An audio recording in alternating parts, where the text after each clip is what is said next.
We will start in just a minute.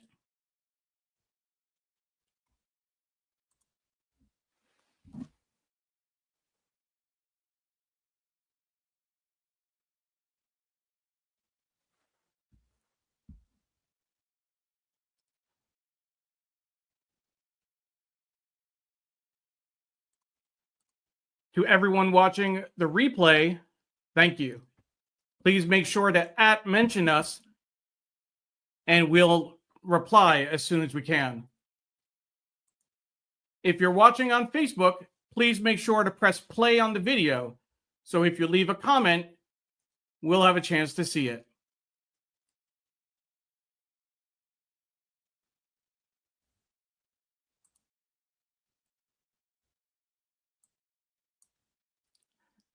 Hello, and thank you for joining us for Sri's Sunday New York Times Read Along.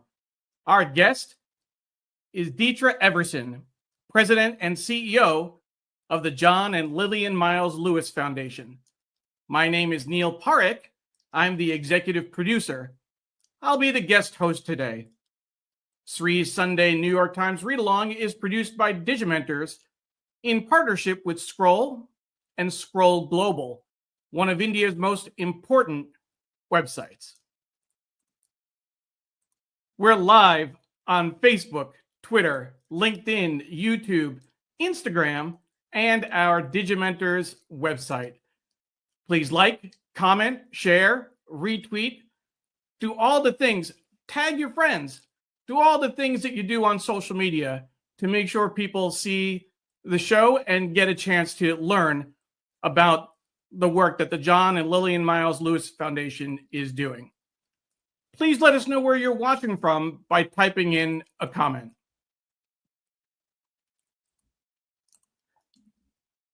Today, we'll be learning. I think we may have had an audio glitch there. My apologies. But we are live on Facebook, Twitter, LinkedIn, YouTube, Instagram, and our Digimentors website. We'll have a great show planned for today. I'm particularly excited, and one of the reasons is that we are going to be talking with Detria about the John and Lillian Miles Lewis Foundation, and what we tell people, and we put it in some of the promos, and I've shared it on social media. But we've been working with the John and Lillian Miles Lewis Foundation for almost exactly a year, so it has been a great experience. And looking forward to telling you more about the great work they do. We have one of the things to mention is that they focus on both the legacy of John and Lillian Miles Lewis, John Lewis's wife. So we're going to be talking about their work to promote democracy, civic engagement, and building the beloved community. So we'll dive into that in just a moment. We have the John Lewis selfie campaign that we want to tell you about. It's a great way to celebrate John Lewis's life and legacy. We're encouraging people to post a selfie, and there's a liberal definition of the word selfie on February 21st, which would have been his birthday. We'll also hear about the relaunch of the Lessons in Good Trouble from Minecraft Education, a hip-hop musical that's going to be released in June called Young John Lewis, and the work that the foundation is doing around high school civic engagement. And this is a picture of students from Drew Charter School in front of a sculpture of John Lewis in DeKalb County, Georgia. Our guest coming up next week is Nirmal Ghosh. He is the author of Backlash, Donald Trump and the Remaking of America. He was a foreign correspondent for the Straits Times for 30 years, and I actually had the chance to interview him at his apartment several years ago, pre-COVID. He's a writer, podcaster, artist, and wildlife conservationist, and this will be 3 weeks into the Trump administration. For that show, we will be taking the gloves off. So we will be talking about all of the things that have been going on over the last 3 weeks with the administration.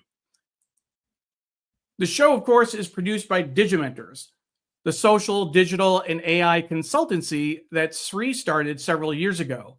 I'm proud to be a vice president of events and communications for Digimentors. We also want to thank Muckrack for their longtime support of the show. Thank you very much. We appreciate all of the support that we've gotten over the years. Let's go ahead and welcome folks who are watching, and I'll do a quick audio check to make sure that the audio is working. If I know that the audience will always let me know if there are any issues, so please give me a thumbs up or just a comment in the chat to make sure that everything is working as it should. And Detria is backstage. I know that she's getting ready to join us. So Detria, give me a thumbs up if everything looks good to you from your end, and that's great. So we have Patricia Freudenberg offering grace and greetings from New York, and she's saying welcome to Detria. Jonathan is offering greetings from the East Village. Thank you, Jonathan. Doug Levy is saying good morning from near San Francisco. Thank you, Doug.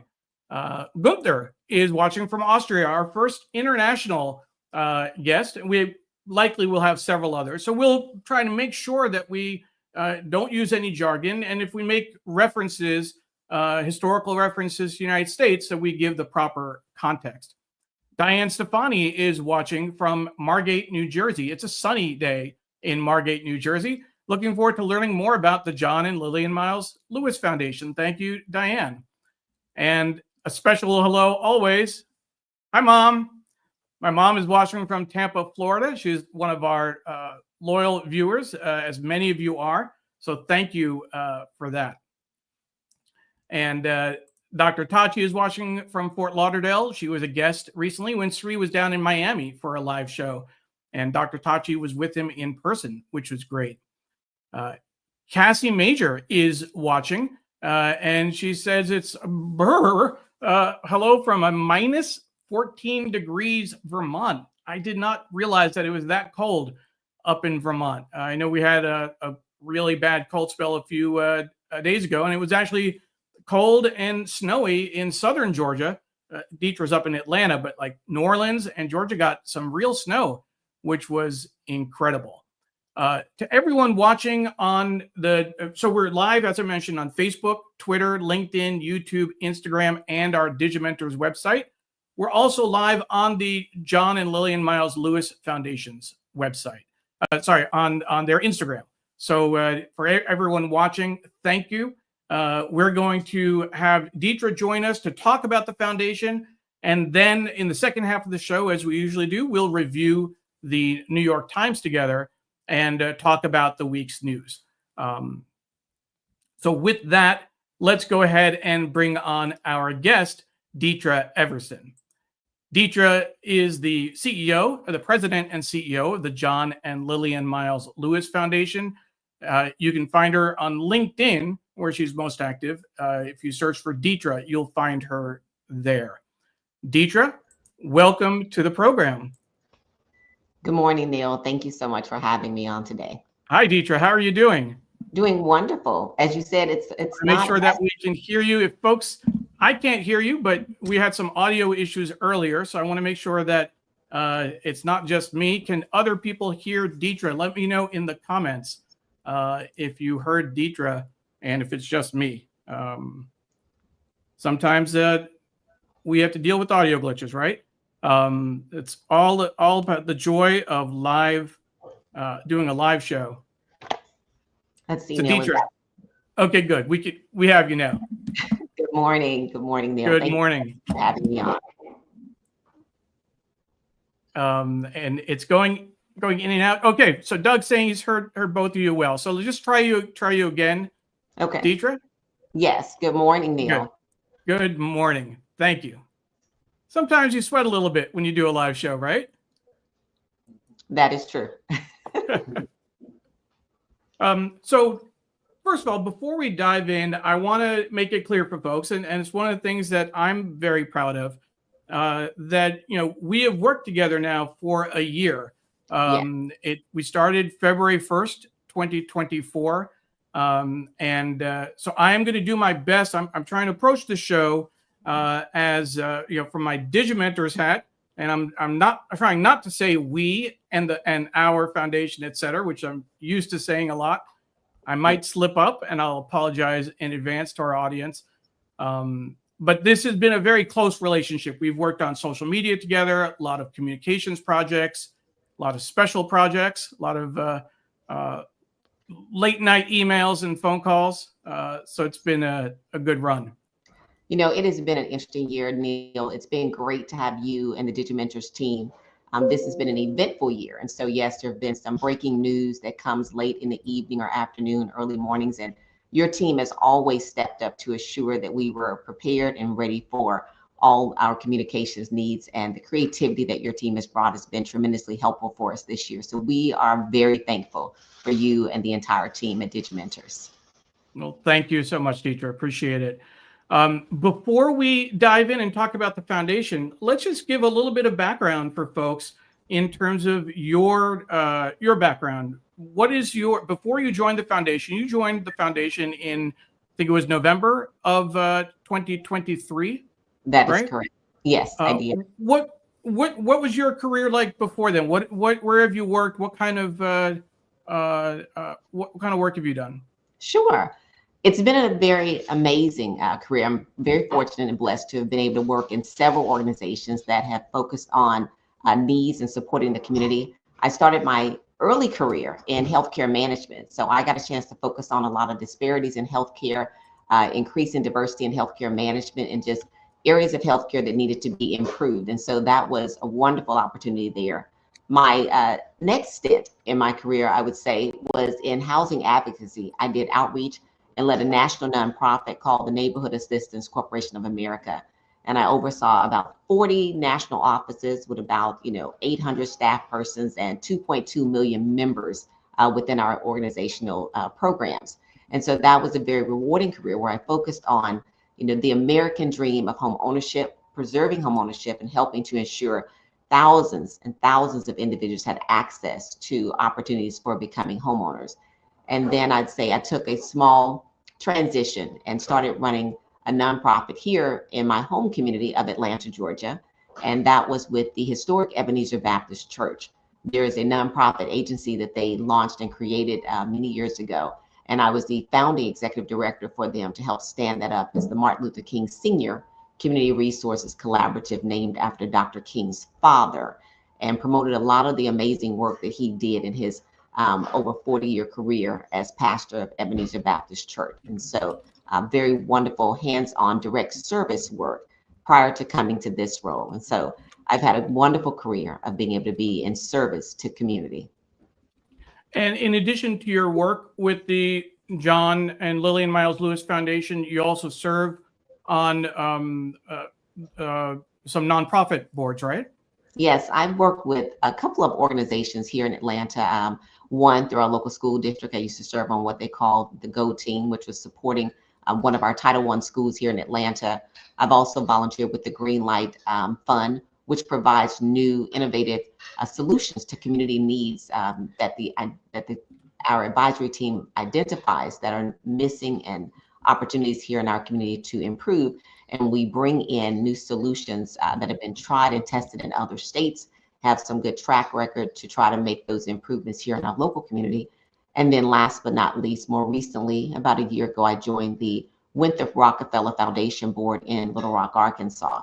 And that's been an opportunity for us to work on, amazing programs to serving underserved families and individuals in need across the state of Arkansas, which is the primary mission of the organization, pursuit of equity and supporting underserved communities. Great. So diving into the work of the foundation, February is a important month. There's a lot going on. It's Black History Month, first and foremost, but it's also on February 21st is going to be John Lewis's would have been his 85th birthday. Yes. There are several events planned. Let's start with one event, one program that you're working on, the John Lewis Selfie campaign. Can you tell us a little bit about that? Sure.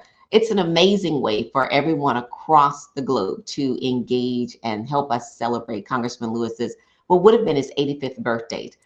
For those who are very close to Congressman Lewis, many people knew that he enjoyed celebrating his birthday. He enjoyed the preparation of bringing people together to engage in just celebrating their commitment, their relationships, and just a little bit of fun.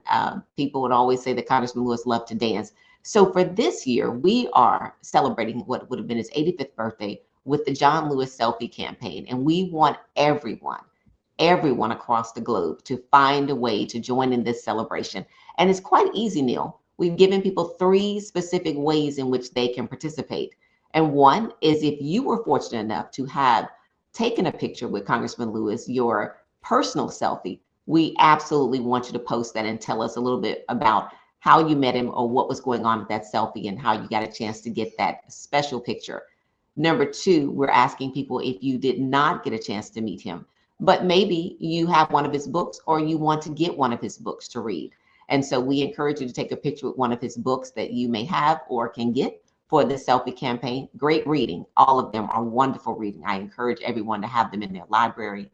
And then last but not least, there are several things across, our nation and beyond that have Congressman Lewis's name, that bear his name, whether that's a school, whether it's an image or a mural that's in your community, whether it is, we found a bridge in Seattle, Washington that bears his name. And so we want you to find those things that are in your community that have been dedicated in honor of Congressman Lewis and share those with us as well and tell us a little bit about it. So the Selfie campaign is an international birthday celebration for Congressman Lewis's would have been 85th birthday. And we have several of those options on the screen. You mentioned the bridge in Seattle and the schools. There are murals across, in several places. I do want to go back to the previous slide because folks will recognize Sri Srinivasan on the left, our CEO. He met John Lewis at a gala for the Asian American and Legal Defense and Education Fund and took this selfie. He uses it as his profile picture on Facebook and Twitter, which is great. And in the middle is our colleague, Paula Kiger, who is saying good morning from DeLand, Florida. Usually she's in Tallahassee. She was the longtime producer of the show, but she took one of the best book selfies that we got last year to get the angle right, as if she's reading. She did it herself. She didn't have someone else take that picture, which is pretty cool. And then that's me in front of the John R. Lewis High School here in Springfield, Virginia. They renamed it. It was originally the Robert E. Lee High School. And so what a great name change to go from Robert E. Lee to John Lewis. These are definitely the options I think that are most accessible to people. If they're mostly in Atlanta, there are more murals there, and there's certainly some street signs in Atlanta and Nashville. Certainly, there's the MARTA bus, the local bus, and we'll talk about that in a little bit. There's sculptures in DeKalb County and also out in Montgomery. But we want people to get creative. There are museum displays. We're showing a picture on the top right from the Atlanta airport. But several museums, and the ones in DC, even at the Kennedy Center, they have a small historical section there, and they have a picture of John Lewis with other members of the Student Nonviolent Coordinating Committee.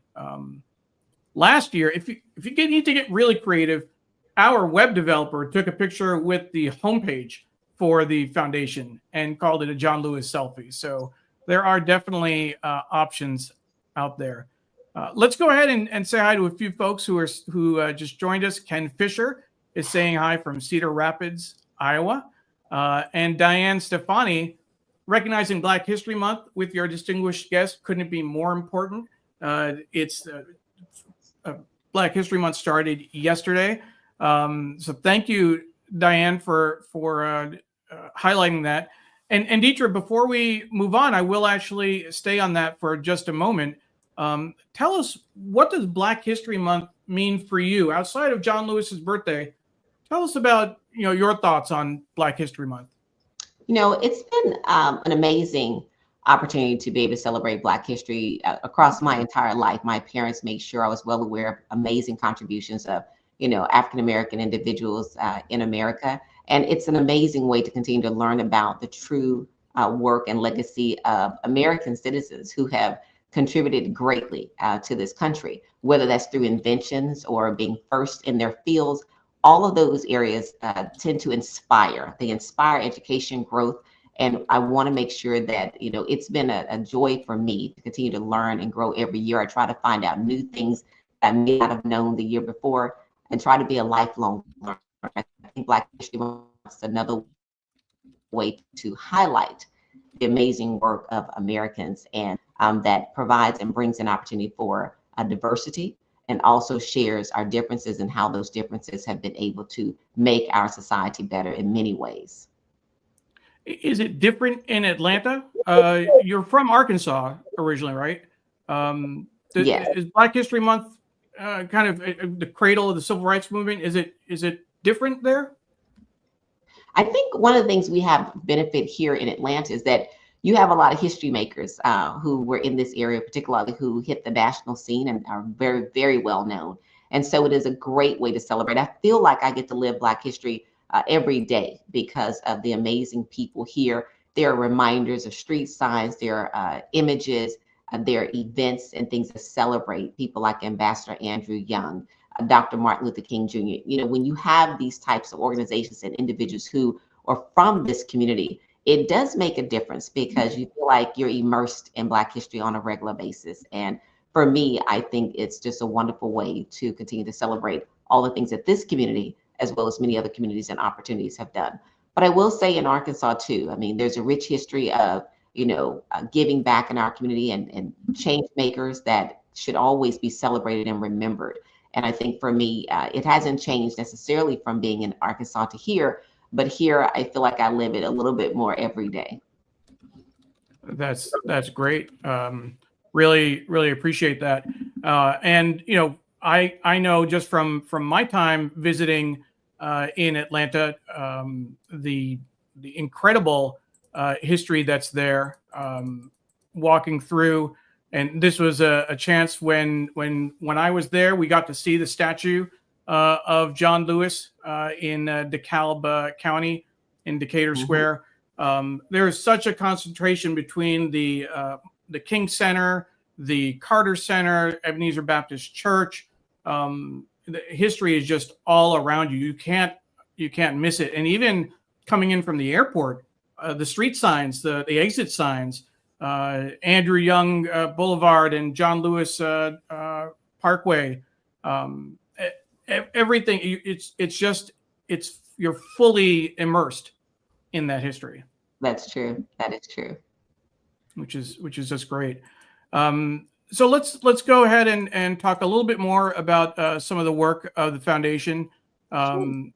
We talked about the statues. Let's talk about the work around civic engagement.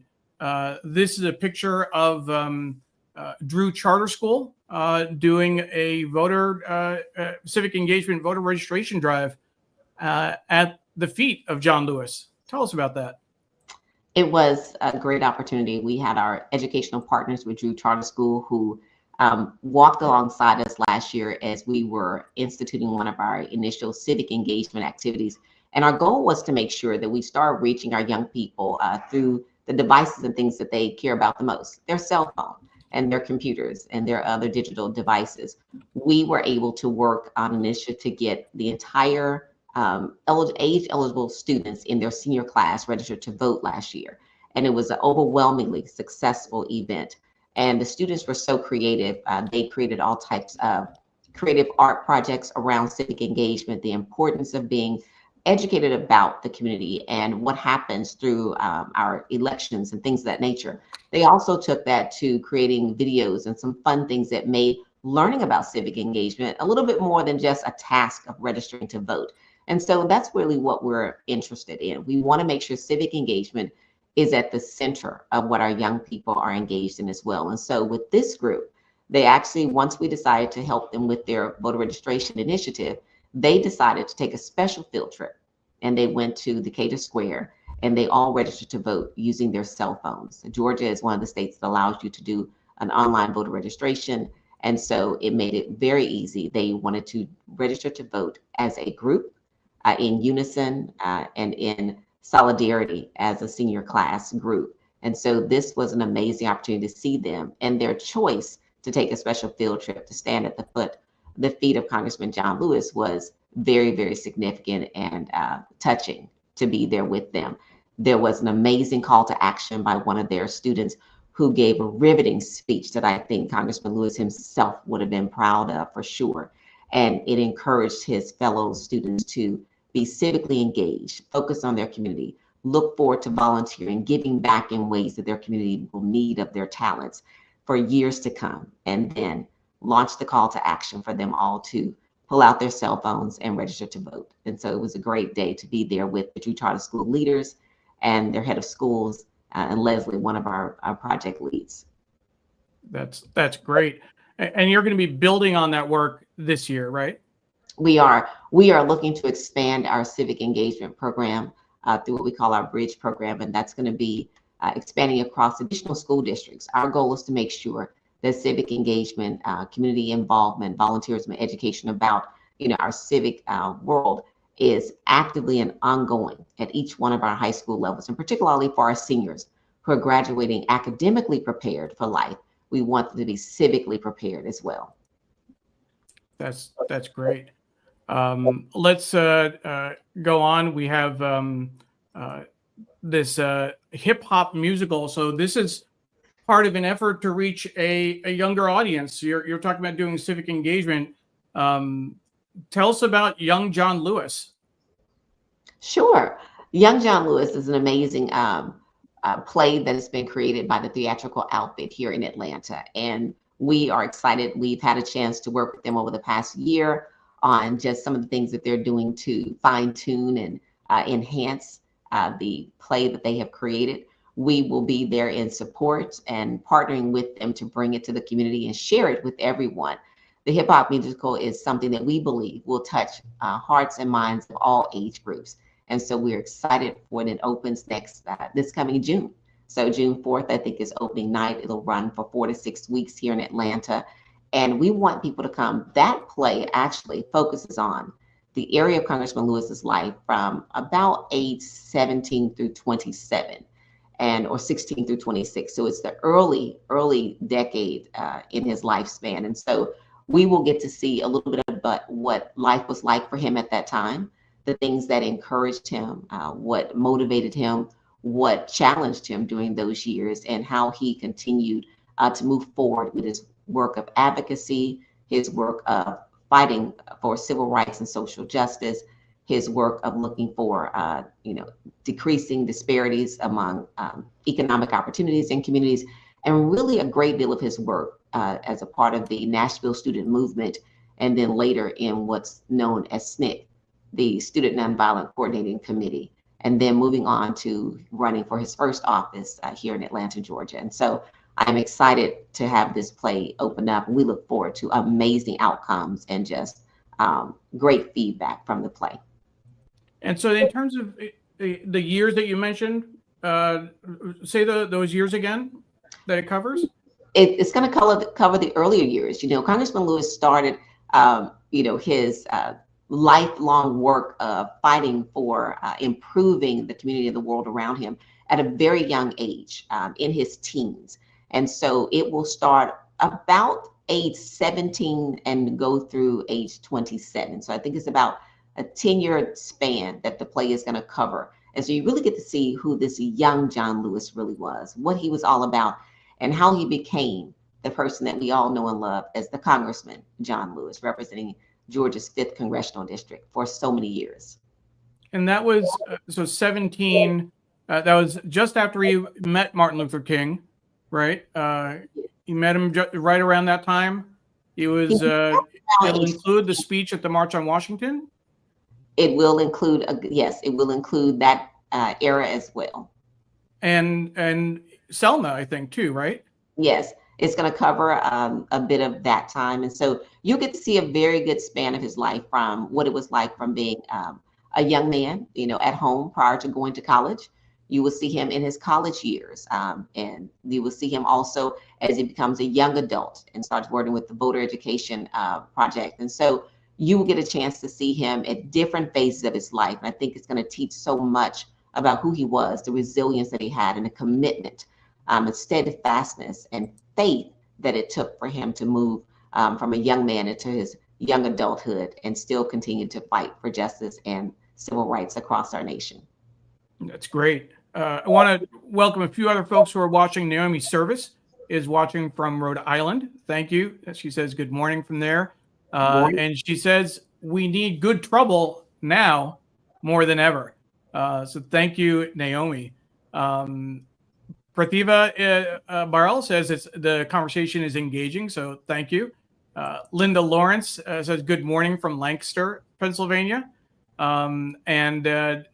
Tachi says that sounds like a phenomenal play, Young John Lewis, and we definitely are looking forward to it coming out in June. So Dr. Tachi, if you happen to make your way to Atlanta in June, let us know and we'll hook you up. We'll make sure, and she'll be a good person for you to connect with, Detria, even offline.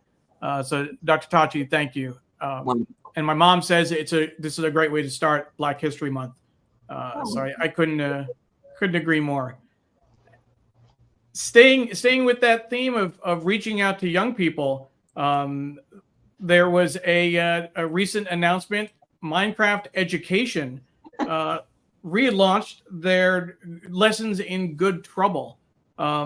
This is not the usual way you would see John Lewis depicted or any of the other good troublemakers out there.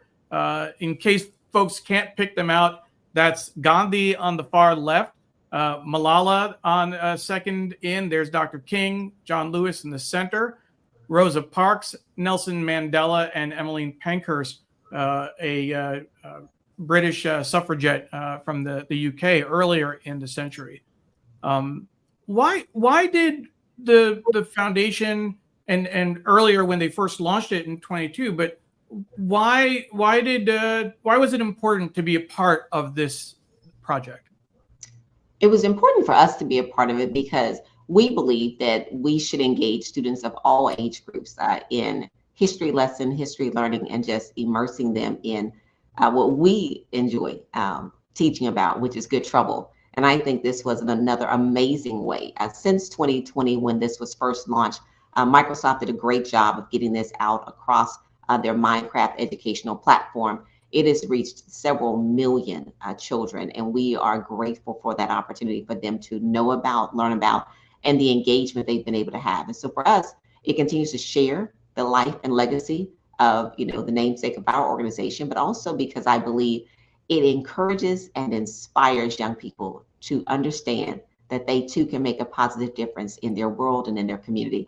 And so we're excited to be a part of this because we want every generation to learn about these amazing people that are featured in the Lessons in Good Trouble, and we want them to continue to be inspired to do good trouble themselves. Absolutely, and part of the amazing thing about this experience, it's a learning experience, is that you actually have a librarian taking users around to meet with these various historical figures, and you actually get to stand with John Lewis on the bridge in Selma and march with that group. You get to meet Gandhi, you can meet Mandela and interact with them. But it's also significant that the host is a librarian. Yes. If we go back to the name of the foundation, it's the John and Lillian Miles Lewis Foundation.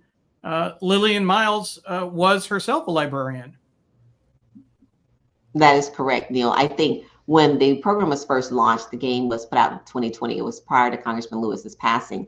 And in that first iteration of the Lessons in Good Trouble, Congressman Lewis was the tour guide at that time.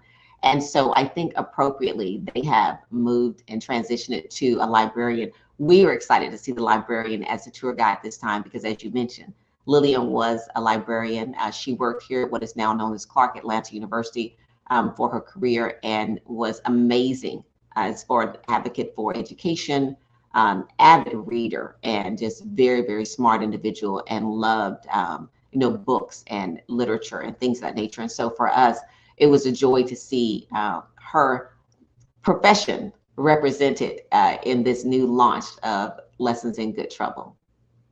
So if folks are interested, if they have young people, I know my daughter loves Minecraft and is looking forward to playing. You can actually access this for free.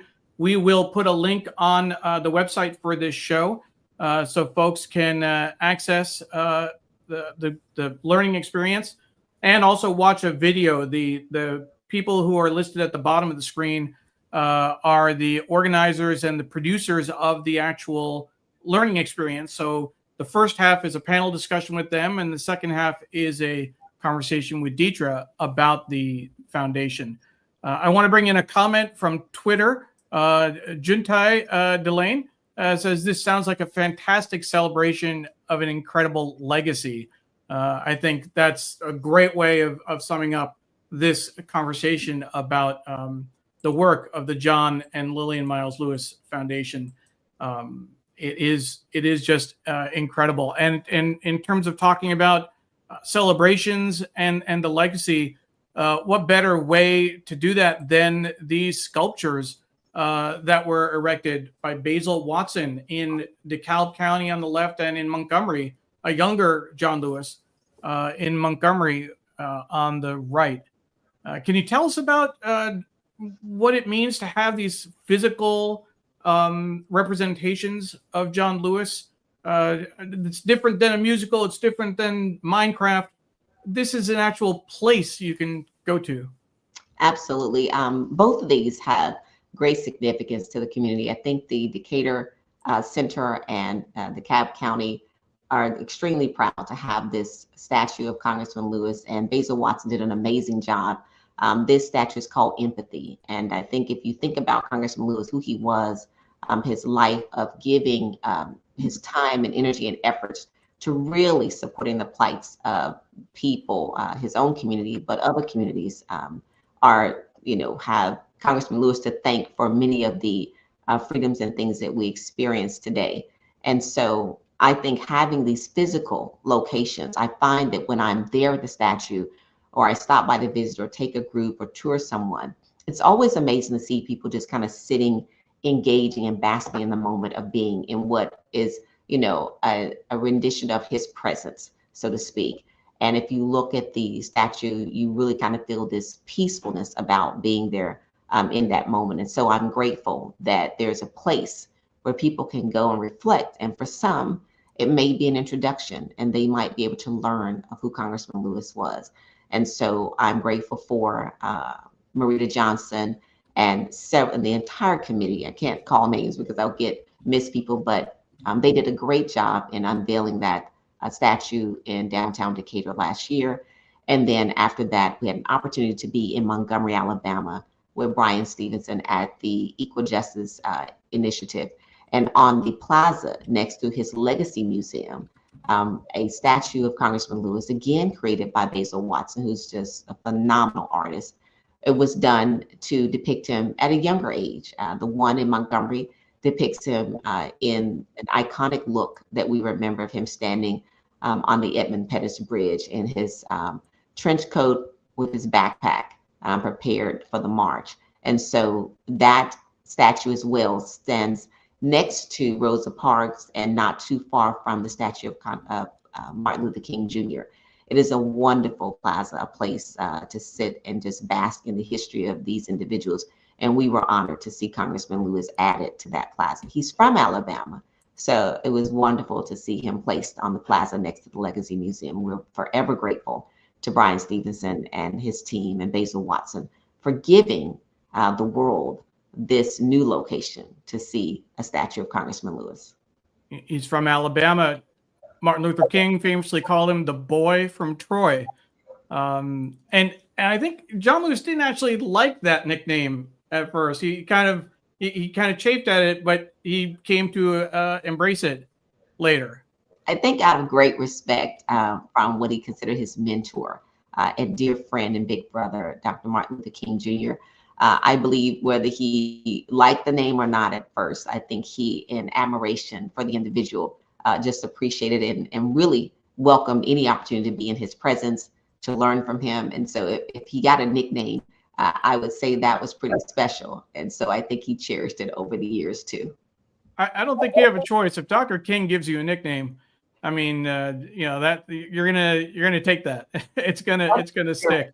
It's done in love, that's for sure. And so I think that's how it was received. Right. I want to bring back the young John Lewis because we have Venzel Scott watching and saying good morning from Chicago. Detria, you're smiling. Do you know Venzel? No, I don't. My husband's from Chicago, and so I just always probably smile at things that make me think of him. So there you go. Sure. But he said can't wait to travel to Atlanta to see young John Lewis. So definitely, as I mentioned earlier, get in touch with the foundation, and we can make sure, depending on if your travel plans are flexible, we can make sure you're there on a good night. And so there's that, and then switching back to the Minecraft conversation, we have a comment from Dr. Tachi saying, wow, I never would have thought this experience could be accessed in Minecraft. Very important to connect the work of activists with the gaming generation. Yes. Yes. And I think that's exactly the idea where Foundation is looking for ways to be innovative, to reach the next generation, and make sure they understand the history that we have. I mean, people are getting on in years. We are going to be they're going to be in Selma for the 60th anniversary of Bloody Sunday, and the people who are the marchers, who are the activists, people who are called foot soldiers, which has so many meanings when you think of the word, right? Specifically for the march, but foot soldiers and the civil rights movement in general. They're getting on in years. It's kind of like the World War II generation. We want to make sure we capture their stories. We want to make sure that the younger generation understands what people went through. What is the importance really of telling these stories, Detria? Why do we need to keep going back through this history? Neil, I think it's important. I really appreciate the comment about the fact that we are connecting, the history to the current generation. I think it's called the gaming generation.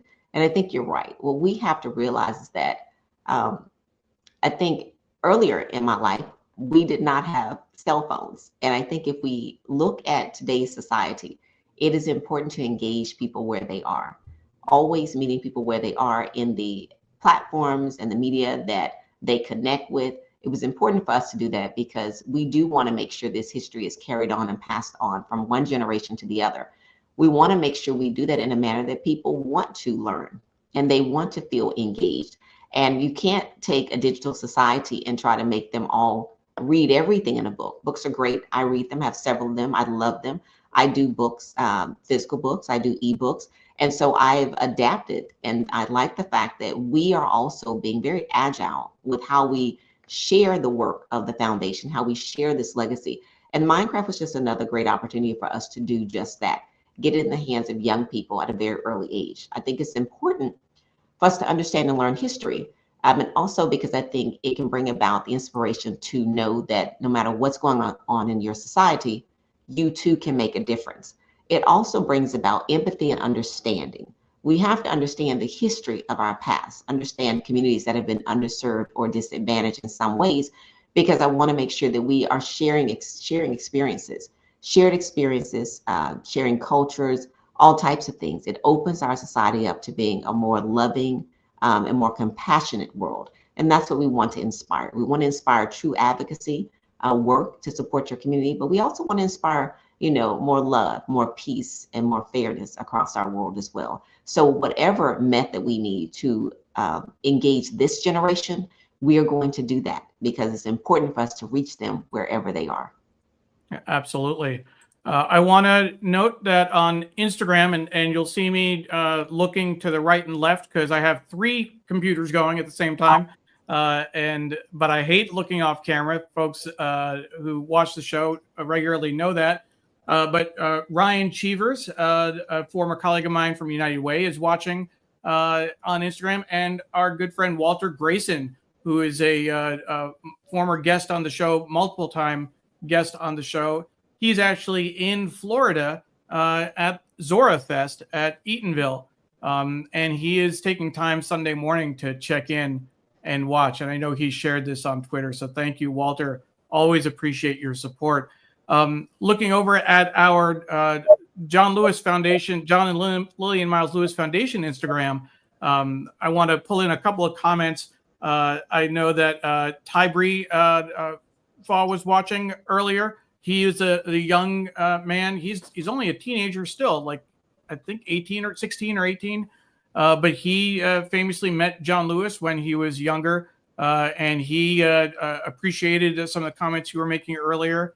Wow. We have Reverend Kimberly Williams watching, and Melvin Everson joined. Detria, relation? Yes. Cousin. Yes. Hello, cousin Melvin. Says good morning from good morning, Detria, from checking in from Snellville, Georgia. Yes. And Tybri Faw says we will tell the stories all the way. He's getting political to the White House in 2044. He's looking long term. He's got a plan. But thank you, everyone watching on Instagram, on the Foundation's Instagram channel. We really appreciate that. As far as other work is concerned, this was a good one, showing the MARTA bus. This is a whole bus. They did a wrap of pictures of John Lewis, and from this angle, it's on all sides with a quote on the back as well. But you can see the picture of John and Lillian Miles kind of in the center, and this portrait of John Lewis. MARTA celebrates Congressman John Robert Lewis, civil rights activist, MARTA advocate. Again, this is another way of reaching into the community. So we're talking about sculptures in one place. We're talking about a musical. Now we have a bus rolling the streets of Atlanta showing John Lewis at various stages in his life. You can even see in the back right corner a younger John Lewis. What did it mean for you personally to work with MARTA on this project? What was the significance of that? One, I have to say thank you to the MARTA board of directors and their leaders. They had such vision. They have featured several of our civil rights leaders across the Atlanta community. And it was just an honor to have them select Congressman Lewis to be one of those individuals that they were going to feature. For us, it felt like a daunting task to help identify the few sets of pictures that you would take to put on a bus, because realizing this bus is actually in circulation for 1 full year. And so I tell people, if you've not seen it, try to find it. It is on a traditional route. And so there are people every day who are being able to ride it to go several places. I'm sure some people last year took this bus to go vote, which was pretty significant when I think about that. But it was a joy to work on this. We wanted to make sure that Congressman Lewis, we showed images of him as a young man in his career as an elected official, him with his wife Lillian, because the two of them were extreme partners in all of the amazing work that they did together. And she was one of his biggest, if not the biggest, I would probably say the biggest supporter that he had, and just a person that was there beside him and behind him in any and every effort that he worked on to help improve our society. So it was fun. It was a unique project. When I took this role, I did not know I'd be designing a bus, but it was very welcomed, and I'm very proud of the team. And Neil, I appreciate the support that you gave to this project as well. It was several people, our board chairman, Michael Collins, many people who know Congressman Lewis, at least for the past 20 years or so of his life, know Michael Collins because he served as the chief of staff for Congressman Lewis during that time. Yeah. Everywhere Congressman Lewis was, there was Michael. And so it was great for him to weigh in and give us some input on this project. I think he too was extremely proud to know that MARTA was honoring Congressman Lewis in such a way. It was great. It was very fun. Absolutely. We want to make sure that people know they can follow the foundation on social media, on various channels, on Facebook, on LinkedIn, on Twitter, different addresses. So you just got to follow the links. John Lewis Orgs on Twitter, JLMLF on LinkedIn, John Lewis Foundation on Instagram. But we also want to make sure folks know about the foundation itself and the board, because they have some really interesting folks who serve on the board of the foundation. You mentioned Michael Collins, who is the longtime chief of staff for John Lewis for 20 years. He served on the board. You can learn more about the foundation on jlmlf.org. jlmlf.org. I'll put Detria's lower third on the bottom. You'll see that right at the end. But when we look through the other members of the board, of course, Detria and Veronica Biggins. Veronica worked under under presidential personnel, the Office of Personnel Management for President Clinton. There's Michael Collins. I'll make it a little bit bigger for folks so they can see. Sherry Frank is a longtime member, very active in the Jewish community in Atlanta. This is one of the hallmarks of Congressman Lewis's life and work, right? Working, building bridges, working in coalition with the Jewish community. Yes, absolutely. He was very instrumental, and I think we're still seeing the front page of your. Yep. Sorry about that. And so we have a phenomenal board. I could not have been more fortunate to work alongside individuals who have been personal friends and colleagues of Congressman Lewis for years. And it's great because the energy and the essence of who we are as a foundation remains true to what Congressman Lewis wanted when he founded the organization. A lot of people don't realize Congressman Lewis started the foundation in 2017. And the foundation actually started taking active form and moving forward on its mission after his passing in 2020. And so we have been working on programs and things that are very near and dear to Congressman Lewis's heart, but we also are taking it into today's society to address today's needs and today's challenges that we face, and doing work that is going to continue what he believed in so greatly, but also making sure that we are identifying new ways in which to get this work done. But our board is amazing. They are individuals, as Neil mentioned, varied backgrounds. We have even Rodney Slater. I don't think you mentioned him. Theron Johnson from our local Atlanta community. And I'm trying to think if there's anyone else that I may have missed. Fred Humphreys works at Microsoft. Who is at Microsoft, is a Morehouse graduate, so he's also from the Atlanta area. During his college years, and very long-term friend of Congressman Lewis, as well as Stephen McDaniel. Stephen served in several capacities with United Negro College Fund and working at several different colleges to support their philanthropic and fund development efforts. And so we have individuals who are actively working in many ways across their current career to help improve society, but also more importantly, they knew Congressman Lewis as a person, as an elected official, and as a friend. And I want to get some Instagram comments in because they're scrolling up pretty quickly. Sure. Library says it only takes one adult to change the life of a young person, but more importantly, he says John was kind, humble, and always made me feel so important, even though I was just a kid, which is just incredible. Speaks so much to John Lewis's personality and just the way he carried himself. Go ahead. As I agree with that, it has been probably one of the hallmarks of this first year, a little over a year that I've been serving in this role, And I've had the opportunity to travel to many locations and destinations. I've had individuals who've traveled here to Atlanta from across the world. And what I will tell you is that every one of them who had a personal encounter with Dr. Lewis, the sentiment is very much the same. They appreciate the moments that he took to speak to them directly. They appreciate the opportunity to feel as if they were the only person around when he was speaking to them. And I had one person I met recently said just a few words that he gave them helped change the course of their career, and he's the better for it. And so I am so grateful that I get to meet and talk to people who had a real experience with Congressman Lewis. And the stories are very consistent in who he was as a person. And it's inspiring to have see that that is still remembered by so many people today. Theron, of course, also worked on Congressman Lewis's staff.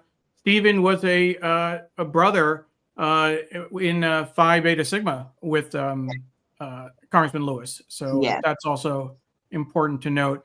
Of course, Linda Chastain is the president emerita. She was the first CEO for the foundation.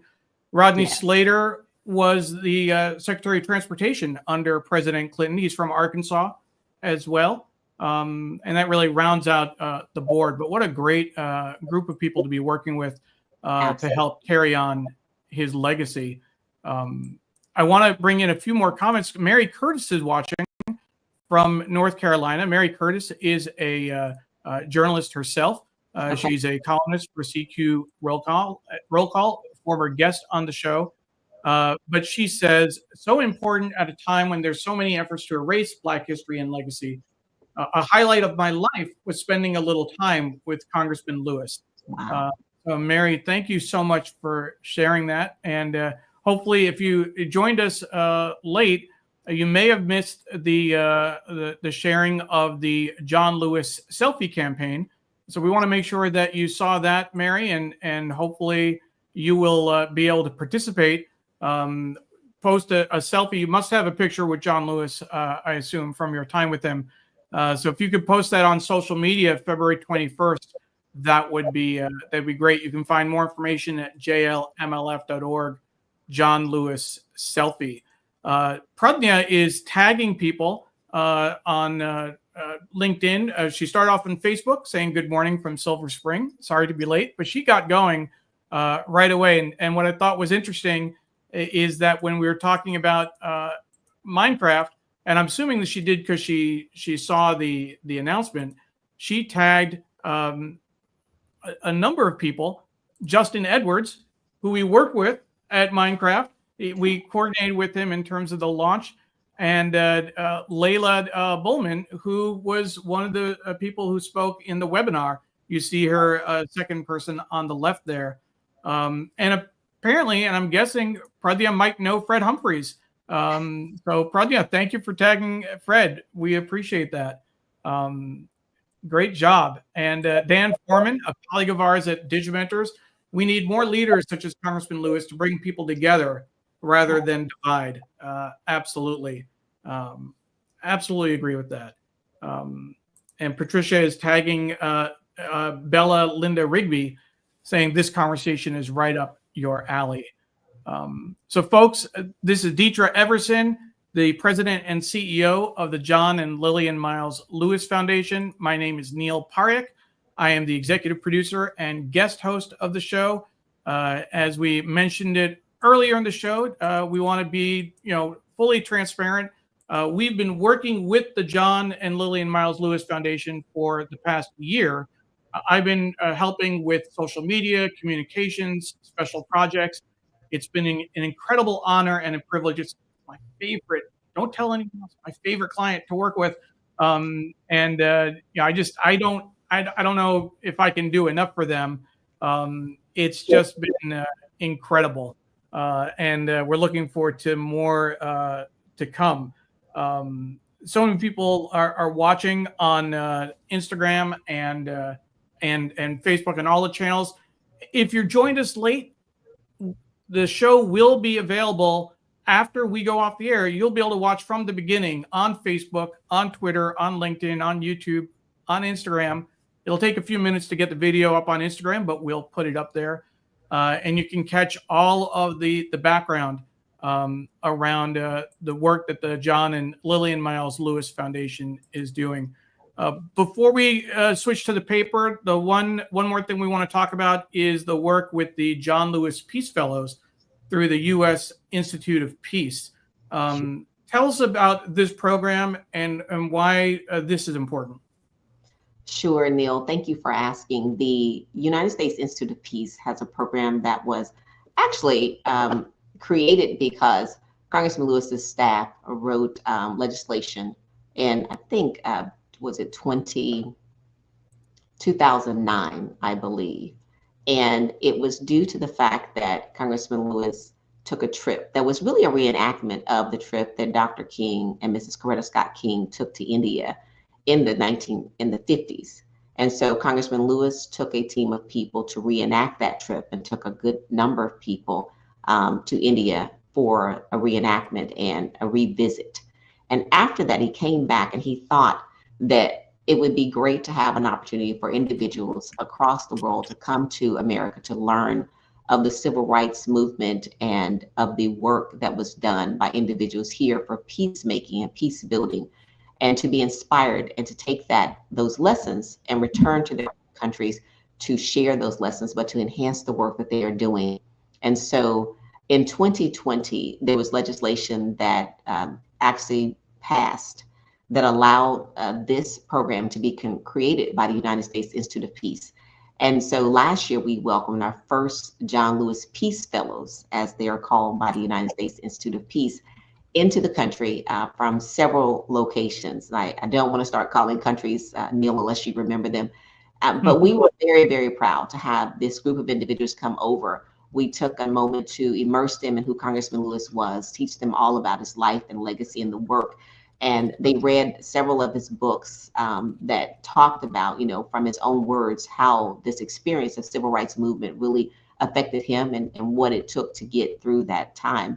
And they were tremendously inspired. They spent 2 months in Washington, D.C., but in also coming to Atlanta to do a tour here in Atlanta to learn of the areas that were near and dear to Congressman Lewis. We attended things like they visited the King Center for Nonviolent Social Change. We also had them attend church at Ebenezer Baptist Church. They went to some of the places that Congressman Lewis enjoyed most readily here, but also had the opportunity to travel to Alabama to take a moment at the Edmund Pettus Bridge, what they had read about, tremendously in the books, and then to see some of the locations and spend time, at the Equal Justice Initiative and the Legacy Museums, started by Brian Stevenson, and really just kind of immerse themselves in understanding what the civil rights movement was and what happened during that time. And so this fellowship is one that we're very, very proud to partner with and continue to share that we are about to welcome our next 5 fellows for this year into the country to learn about peace building and peacemaking efforts that Congressman Lewis participated in, which he was honored to follow the teachings of both Dr. Martin Luther King Jr. and Gandhi. And so I think it's just a great opportunity for us to continue to share Congressman Lewis's legacy with the world, and for these individuals who go back to their country to be inspired to help stay the course. Most of them told me they felt inspired because in many cases, the peace building efforts that they're working on in their own country kind of feels lonely at times. And sometimes they're not sure if they should stay the course. And Congressman Lewis's life and legacy of starting so young, but giving everything he had until the very last breath has inspired them to continue to stay the course in their countries. And we look forward to great outcomes in their efforts. And you mentioned Gandhi in your comments, and he's actually part of that Minecraft learning experience. My mom, so the Parekh, for folks who don't know, so she's reminded of India's freedom movement and struggle. And one of the things that I've always been proud of, my grandmother helped organize marches in her hometown in India as part of the India's freedom movement. And one of the things in terms of imagery, when we think of the March on Washington and the just the visual cues, there's the picture of folks behind the podium, behind where Martin Luther King, where John Lewis was speaking. And I'll pull that up on the screen real quick. And this is something I know I mentioned at one point to Detria. This picture in particular has always given me a sense of pride. Seeing Dr. King and the other lieutenants wearing these white hats, these what they call topis, which are from India, effectively, and it just shows the close relationship, the not just the foundational work, the Gandhian principles of nonviolence that came through to Dr. King and to John Lewis, but the connection, Dr. King's trip to India, John Lewis did his own trip to India later. This has always been a very iconic photo for me personally. Yes. And it, as my mom said, it reminds me of the freedom struggle in India every time I see it. Wow. That's great. Thanks for sharing.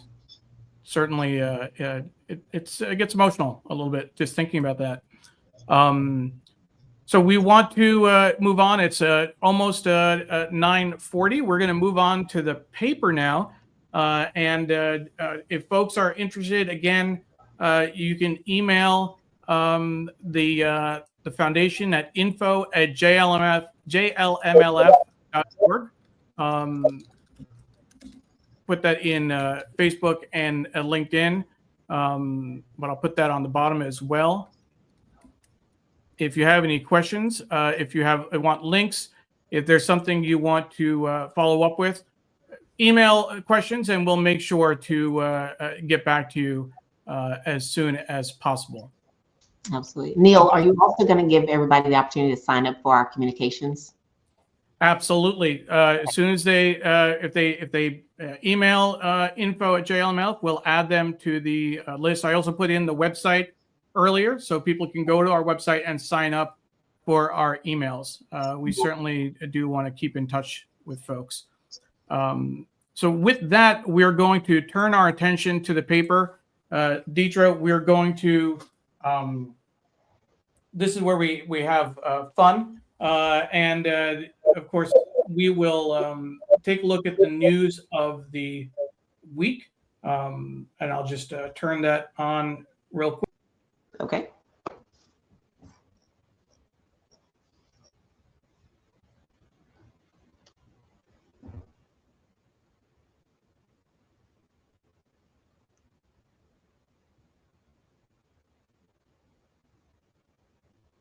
There we go. There's the paper. And what we'll do is we'll go over the headlines. And as we do every week, it's a casual conversation among friends. We're certainly not going to put you on the spot, and we understand that as the CEO of a nonprofit, there are certain things that you can and can't comment on, that you shouldn't comment on. So we will respect those lines, of course. But anything else will be fair game for the paper for the rest of the show. And just as a reminder, Sri's Sunday New York Times Read Along is produced by Digimentors in partnership with Scroll and Scroll Global. The lead story, trade war looms as Trump imposes round of tariffs, threatens even higher levies if Mexico, Canada, or China follows suit. The display article, which I think is actually interesting because it's getting President Trump off the front page. Hundreds of thousands of people in the Congolese city of Goma face a precarious future under a Rwanda-backed militia. So unrest in Africa taking center stage there. And then this is more on President Trump. Beyond chaos of freeze, a bipartisan thorn. Trump's recall of foreign aid worsens crises. And then we have a story about Florida A&M's band entertained fans before Super Bowl 39, if I'm getting the XXXIX right, in 2005. Marching band to Super Bowl with high-stepping bravura. You went to Spelman. right? Yes, I And did. it's in a consortium with what, Morehouse and 5 other schools. Well, it's an independent college, but it happens to be geographically located adjacent to Morehouse College, Clark Atlanta University, very close to Morris Brown College, as well as on one side there's Morehouse School of Medicine. So we have the delight of being in a wonderful area where we are surrounded by historically Black colleges and universities. And so Spelman College is just one of my favorite places to talk about. So where do you want to go? I was going to ask you about football in that area. Was Spelman obviously not, but Morehouse and other schools, was football a big part of the experience? It was. I mean, the wonderful thing is that, yes, we had Morehouse, who had a football team, and quite frankly, the Spelman students were members of the, cheerleading squad, dance team, things of that nature. And so we didn't feel like, even though we were all girls school, we did not feel like we had we left anything unexperienced in our college time. But there's also was Morris Brown and Clark Atlanta University during my college years. And so, but we're in Atlanta. And so we also then had other colleges around us that had football games and things. And so we had a very full college experience, and sports was a big part of it too. It's good. It's good. In LA, the usual fire playbook wasn't enough. The LA wildfires and a close-knit skating family gone in an instant. This is more about the plane crash in DC. I shared on social media. We didn't know anyone who was in the plane crash, thankfully. But my daughter is friends with people who are active in the skating community here. And they knew people who died in the crash, which is just when I realized that it took a day or two before the details came out, it certainly brought things home. And I heard that several other mutual friends, I know that here in Washington, in Fairfax County, someone was neighbors with someone. And then even folks in the Midwest knew a family that had passed as well. Just so tragic. It was, yeah. The rest of the front page, the A book, as we call it, we like looking at page 2 and 3. Our favorite section is Inside the Times, for folks who would like to get behind the scenes. So this is an article, 2 Families and One Moment in Time, about by Billy Witz, a reporter on the national desk, is one of the many Times journalists who covered the Los Angeles fires last month. And the picture, a film slide taken by Morton Witz in December 1966 when the Los Angeles Rams played the Detroit Lions. The official Burl Toller wore number 37. So this looks like it's a personal reflection on the fires and what may have been lost. There's a dateline, so every week the Times makes it a point to show at least a few of the places where their journalists are reporting from. This week, Hazard, Kentucky, Riga, Latvia, Dar es Salaam, Tanzania, and Kuala Lumpur, Malaysia. This column is In Times Past, exploring an artifact from the New York Times. And this is a hefty autograph collection. By now, thanks to a blizzard of executive orders, America is familiar with President Trump's signature, but he signed their guest books in December of December 11th, 1992. And what's interesting, I actually had a tour of the New York Times Museum by David Dunlap, who wrote this article. I'll be doing a special New York Times read-along in a couple of weeks, featuring snippets from that tour and interviews with David, showing some of the artifacts in the collection. It was definitely a life highlight for me, and I can't wait to share that with folks. The international big story is about, forget Pokemon, here's the new big small thing in Thailand. Wire sculptures of hippos decorate the entrances to the zoo, which is more than 2 hours from Bangkok and of late has tripled its visitors. One of the things that we always talk about is that when you flip through the paper, as opposed to reading it online or reading it on your phone, you benefit from serendipity. You just happen to fall upon an article, something looks interesting, you start reading it. You never know what's going to catch your attention. Most people will read the headlines, look at a caption, maybe a pull quote. It's a different way of reading the paper that people have really gone away from. Are you interesting do that you read print? Sorry, Detria, go ahead. That it's interesting that you say that.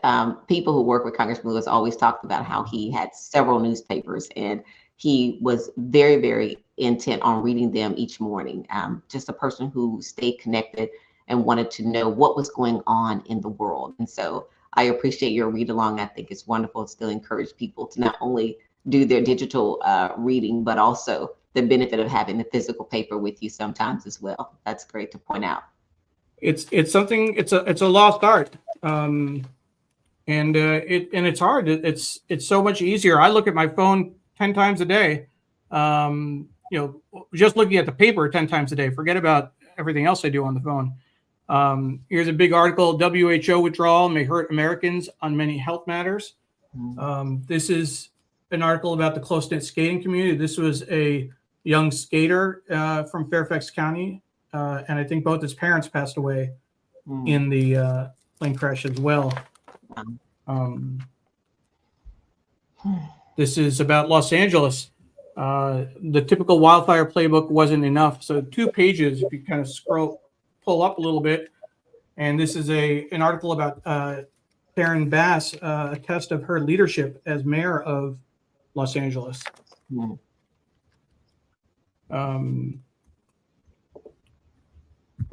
More articles. New weight for Black History Month under Trump. Fears that an assault on diversity programs distorts the picture. There were certainly a lot of posts yesterday about Black History Month, the importance of celebrating it in the face of kind of opposition and concern and attempts to undermine it. But there's obviously a lot of political coverage. And as I mentioned to folks earlier, next week, our guest will be Nirmal Ghosh. He is the author of Backlash, the Donald Trump Backlash, Donald Trump and the Remaking of America. He was a foreign correspondent for the Straits Times out of Singapore for 30 years. So next week, we will be taking the gloves off and going full on in terms of a discussion of the Trump administration. So we certainly look forward to your joining us then. Appreciate that. The business section, Bill Gates, the Microsoft co-founder and philanthropist, is taking a break from the future to examine his past.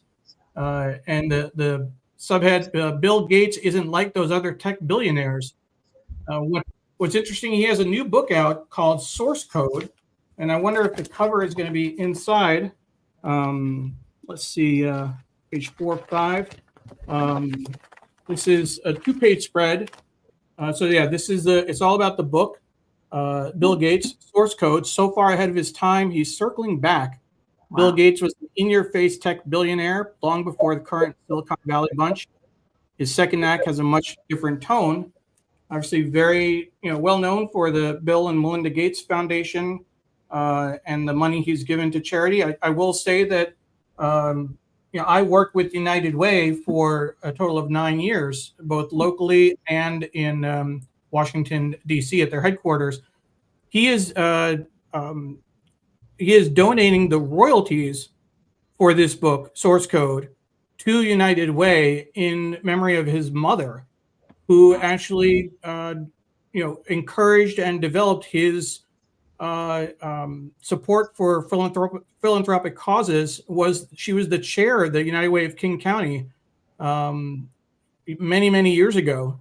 So this is a great tribute to his mom. You can see some of the pictures here that they include in the book. Wow, it's just great work. The article on the front page below that this is, and I don't know who the he is, he's replacing humans with AI and bragging about it. Most big employers play down the threat that bots pose to our jobs, not this CEO, but looking through Sebastian Semitkowski, the chief executive of Klarna, a Swedish tech firm. So my question for you, Detria, and I know I'm putting you on the spot. This wasn't on the homework list. What is your experience with AI? Have you used ChatGPT or any of the other tools in any way, shape, or form? What's your experience with AI? Well, Neil, when I took accepted the invitation for the read along, I was curious as to, I wonder what headlines I was going to wake up to today. But to answer the question about AI, we actually are, in different ways. Yes, we have used, Chat GPT and looked at some AI. I try myself to learn and be aware of as much as I can that's going on in our current society. I think it's important to be a lifelong learner, and we can't be afraid of things that are coming in our community. But I think the more you try your best to learn as much as you can about them from credible sources and places where you can get some information, it's important to do that. So yes, I've looked into both, used a little bit for different projects here and there, and so we'll see where it goes. Yeah, absolutely. It's something that SRE does a lot of workshops about, helping people understand how to use AI, what the challenges are, what the ethical issues are, but also making sure just people know what the opportunities are. It's really not a question of AI taking your job to a certain extent. It's a question of people who know how to use AI will be taking your job, is the way that he puts it. So we always make sure folks know about the AI workshops that SRE organizes. If you're interested, you can see that he's been doing workshops for a number of years. He likes to joke, and I do point out every now and then, he used to have hair when he first started teaching workshops on how to use the web. And he started teaching workshops on generative AI in 2003. If you're interested, you can go to digimentors.group/SREAI, digimentors.group/SREAI to learn more and to see whether we can organize a workshop for your organization. I'll say that from my end, it definitely it can be a good research tool. You certainly have to be careful. You can't just you put in a question and then copy and paste and use whatever the answer comes out. You kind of have to take an approach of trust but verify with the content you get out. And I'll be the first one to admit that I have used it for a number of projects, and even with the work with the foundation, Detria. Like, we did a post on Black History Month. The theme this year is labor.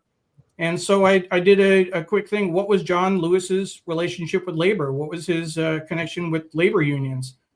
And Perplexity AI, which is the tool that I use most often now, I really like because it gives you links to sources. So it'll give you kind of an overview, and then you can go dig into the sources to get more content. And that's how I found some of the articles that we shared yesterday on social. So I think there's a role for AI to play. You just have to. I think there's a role, Neil, but I think you hit the nail on the head. It is also incumbent upon the person to do their diligence, to do their research on it. You can't trust information you get from just one source. And no matter what environment it is you're learning in, whoever the speaker, teacher, preacher, orator, whoever, or the internet, in whatever medium you're getting that information, you still have a responsibility to make sure you're backing up and validating what it is you're taking in. Ultimately, you're responsible for what you are learning, and so to speak. So I appreciate you pointing out that, yes, a tool is helpful in many ways, but the responsibility is on the individual to be sure they're doing their own due diligence, and we don't want to forget that. Absolutely. I want to remind folks, as we're nearing the end of the program, that as if you joined us late, you can watch the show from the beginning on Facebook, on Twitter, on YouTube. and on Instagram and on our Digimentors website. For Instagram, it'll take a little while to get the video up, but we will get it online. And if you want to be added to our mailing list for the show, please email me, neil@digimentors.group, neil@digimentors.group. So we took a look at business. Detria, with the few minutes we have left, is there a section that you have a particular interest in? There's opinion, arts and leisure, Sunday styles, the book review, and even the magazine underneath. I think I'm interested in several of them, but we don't have time. I do want to take a moment because I would go to book review and I would also go to art and leisure. Okay. Being a person who loves art myself, but also appreciates the fact that Congressman Lewis too was an avid art collector and loved and appreciated great art. And so his home was filled with art. And so I would be interested in seeing what's there. And I'll probably check that out a little bit later. But I did want to take a moment, Neil, because, a lot of times in headlines and things, we can go through what the big words say. I want to stop because you talked about two very, very significant things that are happening in our communities right now that we've been experiencing that have been tragic. Number one, the most recent plane crash in the DC area. And I want to, say that our hearts and our prayers go out to the families, the friends, the colleagues of everyone that was affected, particularly those whose lives were lost. And we want to let them know we're thinking about them and praying for them. Number two, those families and individuals who have been affected by the wildfires in California. I want to stop a moment and also, no matter how busy our world gets, we have to maintain our humanity in thinking about things. So I want to encourage everyone, if there's something you can do to support individuals or families who are affected in this way, I ask that you do that. I ask that you think diligently about ways in which you can volunteer or support, however that support looks for you and whatever is appropriate for you. Please do that. Let's not do what we, have done a lot of times is there's nothing, you didn't do anything wrong, Neil. I'm just saying the headlines here and there are like thousands of headlines. And if you read that headline, it may seem like it's one of many, but I don't ever want to stop and think about the loss of life or, individuals who are affected by things that are horrific to experience. And then we don't think about what can we do as a loving society, as a supportive society to be there for those who are hurting the most during this time. And so I just want to make sure I had a moment to say that. So I look forward to other topics in the newspaper, but I appreciate you letting me say that. No, of course. And I think that it's a really great reminder. If we bring up the John Lewis statue from DeKalb on the left, empathy. This was a picture that Basil Watson used for that image, but that really is just that sense when you look at that sculpture and you take a moment. That's really what you're talking about is the empathy that we need to have all around us on so many levels for so many issues, and John Lewis is our guide for that. Yeah, absolutely. That's a great note because you're right. He had the amazing ability to feel what other people were feeling in moments of disparity and hopelessness. And he did everything he could, no matter what community it was he was supporting, to be there and support in some way. And so I appreciate you mentioning that. The statue was appropriately named Empathy because I think it's indicative of who he was as a person. Absolutely. As we bring the show to a close, we want to remind folks that it's the John and Lillian Miles Lewis Foundation. And in March, we will be taking a look at Lillian Miles Lewis's birthday is March 3rd. We will be taking a look at her archives in the Woodward Library and really get a better sense of the role that she played. She was a partner for John Lewis throughout his career, and we're looking forward to learning more about that. wanted to make sure. Jonathan made a comment earlier that Gates's parents were also known for their charity work. Absolutely, both his mom and his father. And Jayanti Patel joined us late, watching from Gandhinagar, Gujarat.